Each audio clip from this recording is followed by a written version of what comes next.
1971 সালে এমন এক গোপন সামরিক নড়াচড়া ধরা পড়েছিল যা পুরো পৃথিবীকে যুদ্ধের দিকে ঠেলে দিতে পারত। 1971 সালের মাঝামাঝি সময় পূর্ব পাকিস্তানের আকাশে তখন যুদ্ধের গন্ধ।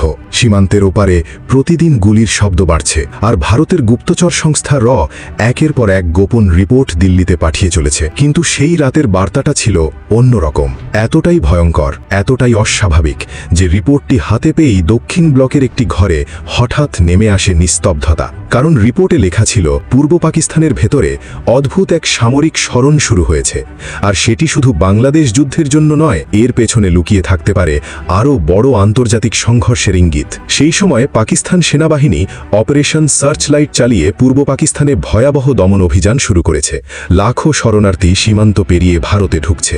ভারত সরকার প্রকাশ্যে যুদ্ধ ঘোষণা না করলেও গোপনে মুক্তিবাহিনীকে প্রশিক্ষণ দিচ্ছিল। আর এই পুরো অপারেশনের কেন্দ্রবিন্দুতে ছিল রয়ের কোভার্ট ইস্ট পাকিস্তান নেটওয়ার্ক। স্থানীয় তথ্যদাতা, রেল কর্মচারী, নৌবন্দর শ্রমিক, এমনকি কিছু পাকিস্তানি কর্মকর্তার মাধ্যমেও তথ্য সংগ্রহ চলছিল। এক রাতে চট্টগ্রাম বন্দরের কাছ থেকে রয়ের একটি সূত্র জরুরি সংকেত পাঠায়, কয়েকটি ভারী সামরিক কনভয় হঠাৎ গভীর রাতে সরানো হচ্ছে। সাধারণ গোলাবারুদ বা খাদ্য নয়, বিশেষ নিরাপত্তায় ঢাকা বড় বড় কন্টেনার দ্রুত পশ্চিম পাকিস্তানের নিয়ন্ত্রণে থাকা সামরিক ঘাঁটির দিকে পাঠানো হচ্ছিল। কনভয়ের সঙ্গে ছিল উচ্চস্থপস্থ সামরিক অফিসার, আর আশেপাশে সাধারণ সৈন্যের প্রবেশও নিষিদ্ধ করা হয়েছিল। প্রথমে ভারতীয় বিশ্লেষকেরা বিষয়টিকে সাধারণ অস্ত্র পরিবহন মনে করেছিলেন, কিন্তু এরপর আরও ভয়ঙ্কর তথ্য আসে খুলনা ও কুমিল্লা অঞ্চল থেকে। পাকিস্তানি সেনাবাহিনী কিছু নির্দিষ্ট বিমান ঘাঁটি খালি করতে শুরু করেছে, আর কয়েকটি বিদেশি কার্গো বিমান রহস্যজনকভাবে করাচি ও রাওয়ালপিন্ডির সঙ্গে যোগাযোগ করছে। রয়ের ভেতরে তখন সন্দেহ তৈরি হয়,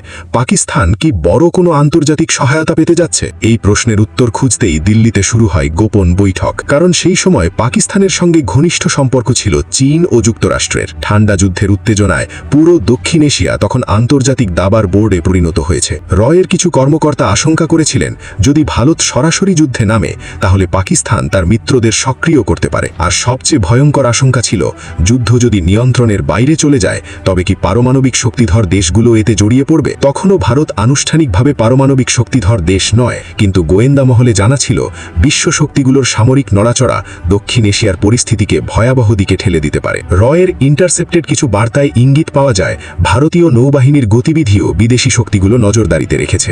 একই সময় বঙ্গোপসাগরের দিকে অস্বাভাবিক সামুদ্রিক তৎপরতার খবর আসে। এই পরিস্থিতিতে রয়ের কোভার্ট নেটওয়ার্ক আরও গভীরে ঢোকার চেষ্টা করে, কিন্তু একে একে কয়েকজন তথ্যদাতা নিখোঁজ হতে শুরু করেন। কিছু সেফ হাউস হঠাৎ খালি পাওয়া যায়, এমনকি একটি গোপন রেডিও ট্রান্সমিশন মাঝপথে বন্ধ হয়ে যায়, যার শেষ শব্দ ছিল ওরা বুঝে গেছে। দিল্লিতে তখন আতঙ্ক বাড়ছে, কারণ গোয়েন্দা রিপোর্টগুলো স্পষ্টভাবে বলছিল পূর্ব পাকিস্তানে যা ঘটছে তা শুধুই অভ্যন্তরীণ দমন অভিযান নয়, এর আড়ালে আন্তর্জাতিক শক্তির অদৃশ্য খেলা শুরু হয়ে গেছে। ভারতের মানসিক নেতৃত্ব বুঝতে পারছিল একটি ভুল সিদ্ধান্ত পুরো উপমহাদেশকে আগুনে জ্বালিয়ে দিতে পারে। এরপর সীমান্তে সেনা মোতায়েন আরও বাড়ে, গোপন যোগাযোগ সীমিত করা হয়, রয়ের কিছু নথি বিশেষ নিরাপত্তায় সরিয়ে ফেলা হয়। আর সেই সময় ভারতের ভেতরে মাত্র হাতে গোনা কয়েকজন মানুষ জানতেন পূর্ব পাকিস্তানের মাটিতে চলা সেই রহস্যময় সামরিক স্মরণ আসলে কি ইঙ্গিত বহন করছিল। আজও সেই ফাইলগুলোর অনেক অংশ সম্পূর্ণ প্রকাশ করা হয়নি, কিন্তু ইতিহাসের অন্ধকার করিডোরে এখনও একটি প্রশ্ন প্রতিধ্বনিত হয়, 1971 সালের সেই গোপন নড়াচড়া কি শুধু একটি যুদ্ধের প্রস্তুতি ছিল, নাকি পৃথিবী আরেকটি ভয়াবহ আন্তর্জাতিক সংঘর্ষের একদম